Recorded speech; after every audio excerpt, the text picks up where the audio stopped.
Inklusif ya? Ya, inklusif. Betul. Kok bahasanya keren sekali. Masih ingat dulu ya. lebih serius lagi dan merenung.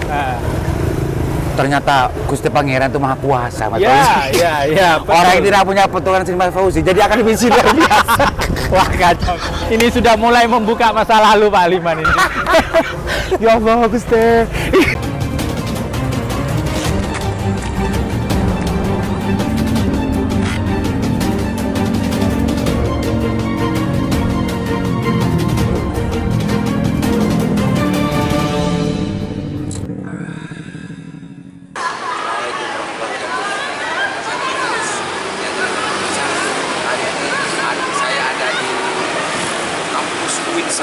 Kampus saya dulu, dan kebetulan setelah main ke sini ketemu teman saya dulu, orangnya yang memang dulu sangat luar biasa aktifnya dan belajarnya sangat luar biasa, jadi munasib ya dalam bahasa. Sekarang pantas kalau tetap ada di sini, beda dengan saya. Dulu saya jarang ada di sini dan kemana-mana, jadi secara jelas saya terusir dari Mensa. Assalamualaikum. Salam Mas Kaliman. Pak Fauzi, ini pemirsa, saya perkenalkan. Beliau adalah Muhammad Ahmad Fauzi dari Bondowoso. Situ Bondo, dari Situ Bondo. Dulu satu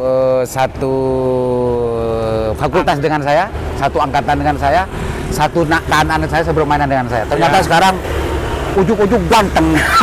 Beraura, auranya pejabat gitu. Pak Fauzi, gimana kabarnya Pak Fauzi? Baik Pak Liman. Sudah berapa tahun kita nggak ketemu Pak Fauzi? Sejak Pak Liman memutuskan untuk hijrah ya.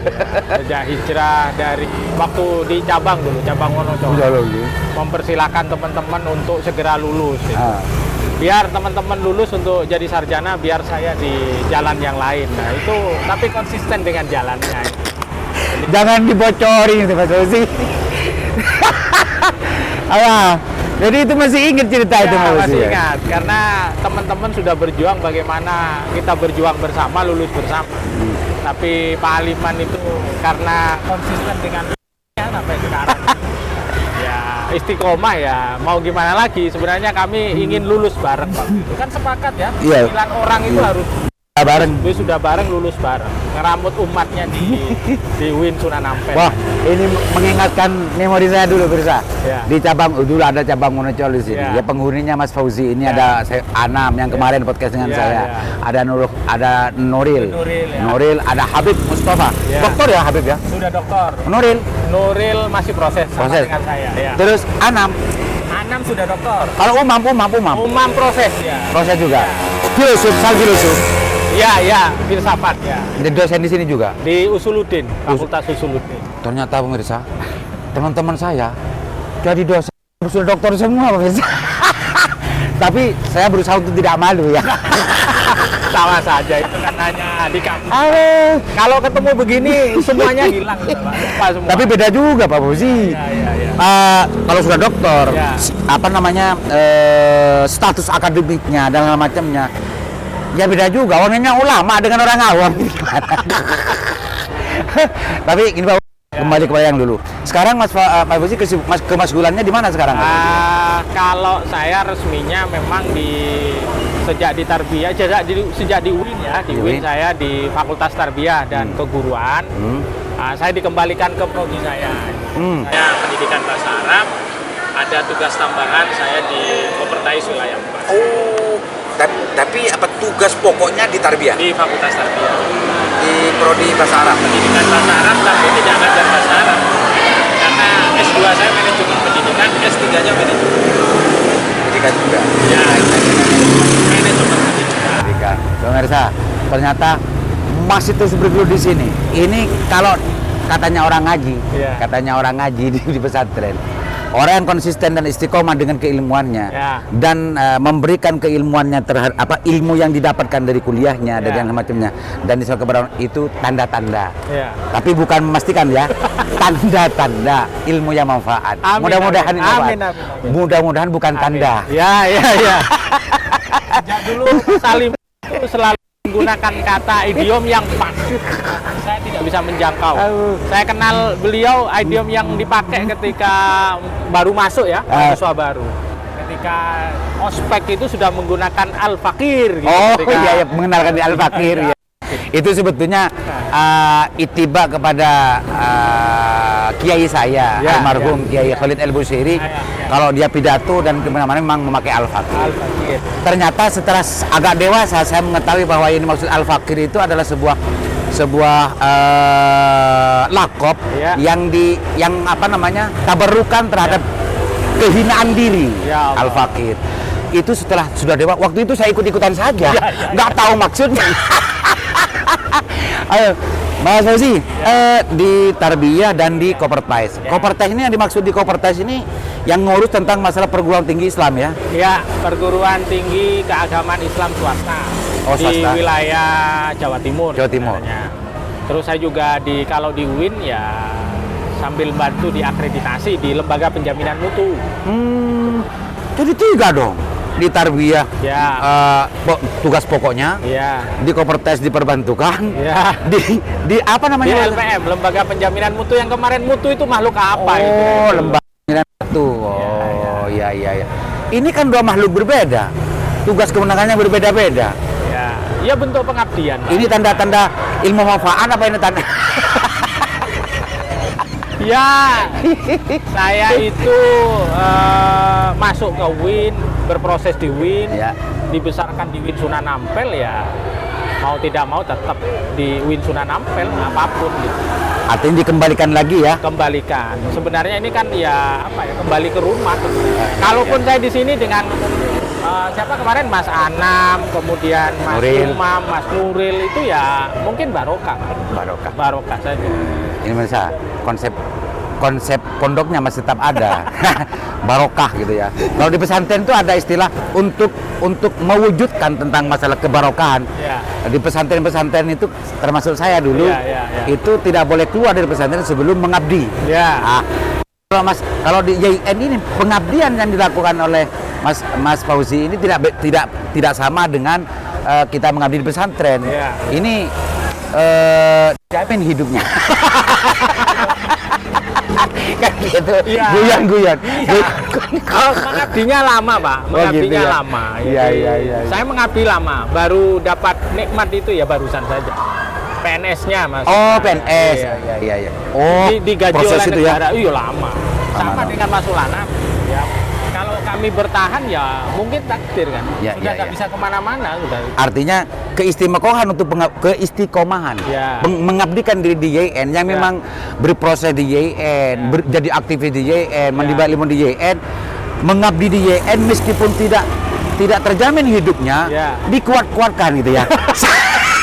Bukan Selat lama gitu ya. bukan dikuat-kuatkan karena alumni gitu aja. Sampai datanglah waktu itu, tibalah waktu itu Ya. yang ditunggu-tunggu Yang datang. ditunggu-tunggu. Datang. Iya. Oh, luar biasa. Ya.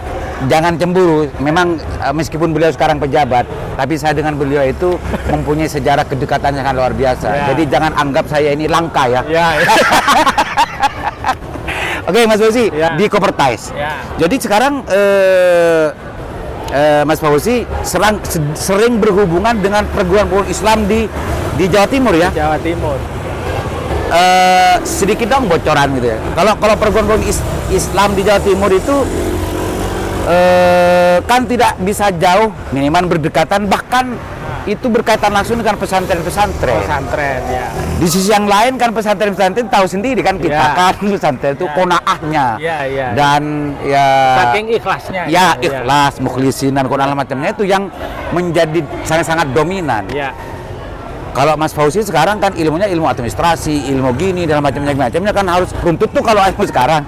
Ya. Gimana ngadepin gitu Mas Fauzi? Ya, karena memang basic kita itu pesantren ya, kembali ke pesantren kan biasa ya, karena sudah mengalami. Dan hampir dari 100 sekarang kemarin sebelum berpisah dengan NTB ya, Nusa Tenggara Barat, karena dulu jangkauannya sangat sampai antar Nusa Tenggara Barat. Sekarang sudah di Jawa Timur, setelah dipisah ada 165 PTS. PTKS dan hampir kalau saya katakan 98 itu ya di bawah Konaah pesantren dan mukhlisin. Iya, orang-orang pesantren kan sudah tahu karena saya tahu orang pesantren ya jangan diceramai dulu dikasih contoh dulu. Jadi kan. mustami dulu. Suatu dulu. Kira-kira begitu. Ya. Tapi tentang masalah untuk menyesuaikan diri terhadap bagaimana yang diinginkan oleh negara dalam konteks ini, tertib administrasi dan yang lain-lain, itu memang menjadi tugasnya Kopertais ya. Menjadi tugas Kopertais yang dalam melakukan pembinaan, terus pengawasan, pengendalian. Saya kok jadi serius? Gitu. Ya kan yang ditanya urusan serius ini, urusan pesantren. Nah, Mas Fauzi, kan karena sudah berkesibukan sering berhubungan dengan pesantren. Ya. Dari 100 berapa? 165. Dari 167 tambah lagi. 167 perguruan tinggi Islam. Ya. Di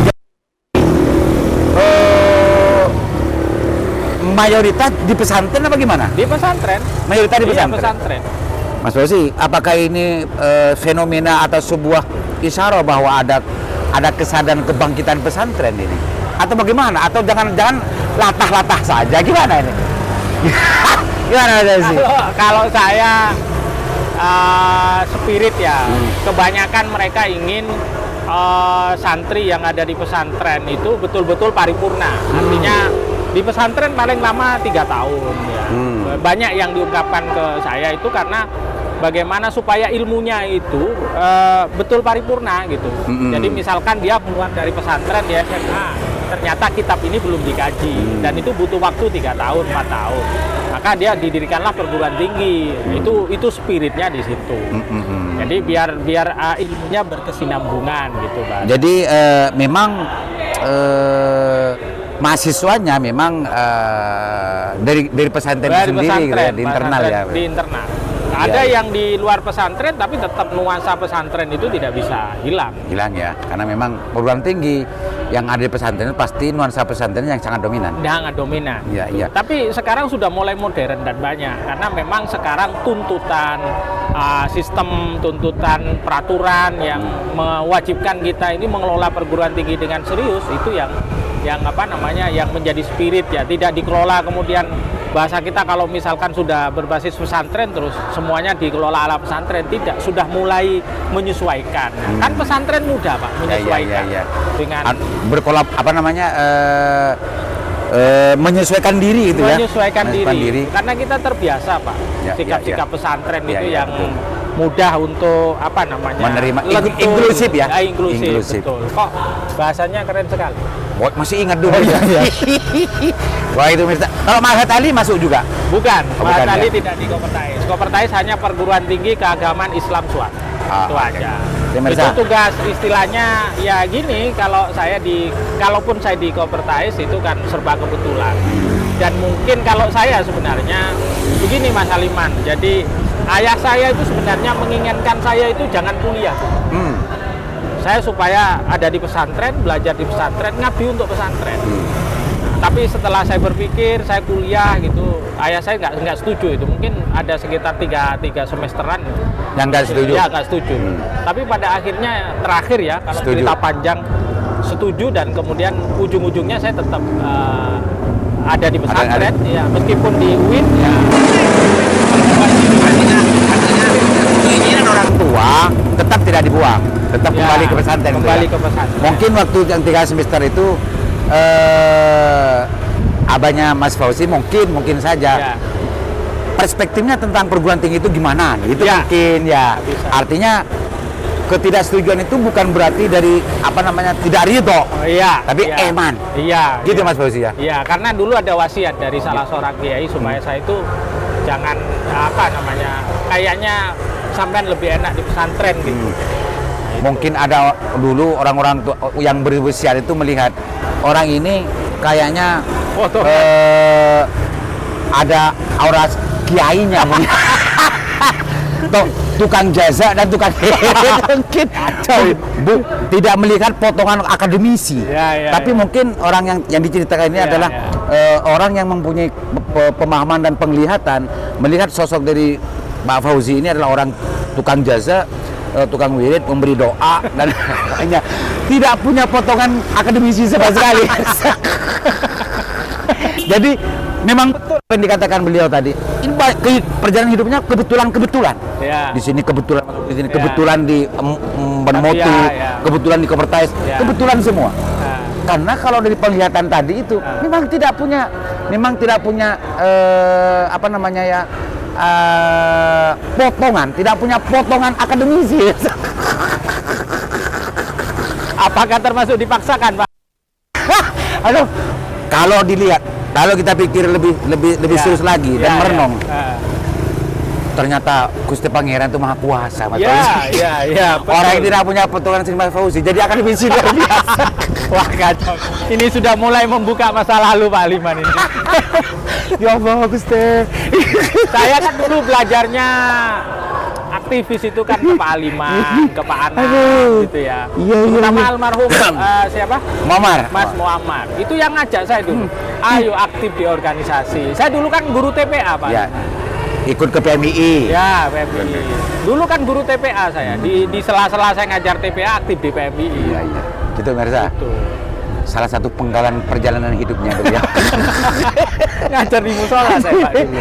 Ada banyak puzzle cerita yang belum bisa saya ungkap di sini. Iya, iya. Tapi kalau diungkap semua, Ah. kasihan juga. Wah, sudah bukan potongan kok, ini satu.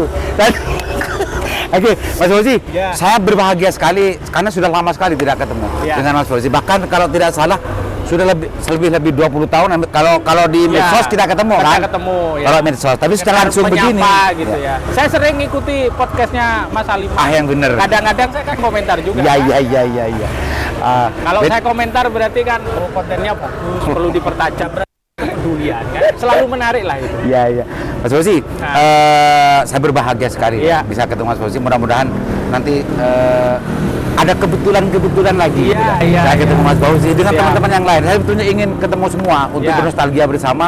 Teman-teman yang 9 Iya. itu, teman-teman yang juga yang lain-lain. Iya. Waktu kita hidup di kampus bukan seperti ini, Ben. Iya. Bukan seperti ini dulu kampusnya. Blok Apalagi seperti ini. Pemirsa, saya dulu kebetulan di waktu itu adalah Menko Polhukam. Polhukam, ya betul. Waktu saya melakukan pertemuan ke Jakarta, ke Bali, ke Jogja dan macamnya, kita kan mampir di kantor BEM nih. Waktu di Jakarta, teman-teman kampus di Jakarta itu BEM-nya sangat luar biasa, bersih dan ditingkat. Iya. Sementara BEM di sini, BEM dulu di Winsa ini, bayangkan sendiri. Malah disebut gedung apa Pak Liman dulu? Gedung Gereja.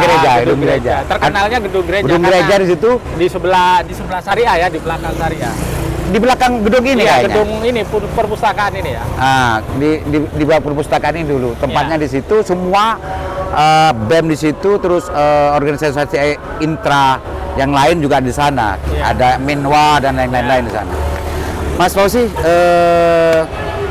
barangkali ada yang mau disampaikan kepada teman-teman yang belum ketemu Pak Fauzi dan saya, Iya. atau mau berbagi cerita atau mau memberikan pesan kepada subscribernya Sandasan. Iya. Silakan Mas Fauzi sebagai closing statement. Oh ya, terima kasih Pak Mas Aliman. Saya manggilnya Mas Aliman karena kalau kita dulu di PMI itu manggilnya Mas sampai sekarang, siapapun gitu ya. Saya bersyukur ketemu karena seangkatan itu kita selalu komunikasi, cuman komunikasinya sekarang hanya di medsos. Nah, Mas Aliman ini masih sama seperti dulu, gayanya begitu, gitu ya, nggak berubah. Saya suka itu. Nah, dan banyak konten-konten yang saya suka gitu, mengungkap Bangkalan, termasuk kiai-kiai pendahulu itu yang tidak tersentuh gitu.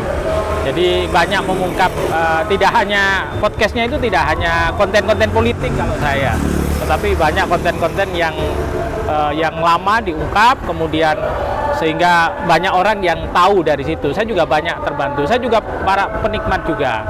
Mungkin Mas Nuril pernah diundang juga, Pak Ali. Ya nanti mungkin Mas Nuril ya. Kalau saya sih dulu tidak seberapa aktif dengan Pak Aliman. Saya biasa saja di kampus. Gitu. Paling notok saya hanya di jurusan. Dulu sekarang prodi. Gitu. Paling notok saya di BEM dulu hanya ketua Dewan Perwakilan Mahasiswa DPM. Fakultas. Ya. DPM. Hanya fakultas saja. Kalau beliau ini sudah melanglang buana. Saking melanglang buananya lupa sama kuliah. Jangan lanjutkan.